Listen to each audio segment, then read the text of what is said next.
তার বাসায় জবাব দিতে পারবে কিনা বলেন? একটু জবান খুলে বলেন, পারবে কিনা? আমার জামালপুর ডিস্ট্রিক্টের বাবাজিরা, কথাগুলো গভীর মনোযোগ দিয়ে শুনতে হবে। পর্দার আড়ালের মা বোনেরা, কথাগুলো গভীর মন দিয়ে শুনতে হবে, দিলটা নরম করে শুনতে হবে, দিলের কান লাগাইয়ে শুনতে হবে। আমি ফয়েজি টাঙ্গাইল থেকে আগমন করেছি রে মা।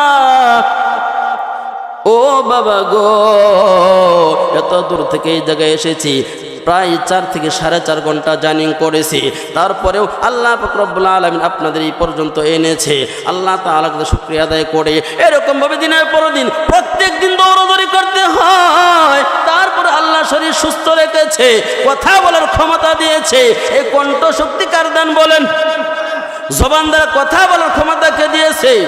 আওয়াজ দিয়ে বলেন না কে? আল্লাহ তাআলাকে একটা মায়ের কণ্ঠে ডাক দেন আল্লাহ। আরেকটু জোরে বলেন আল্লাহ। আল্লাহ রব্বুল আলামিন এই কথাই বলতেছে, বান্দা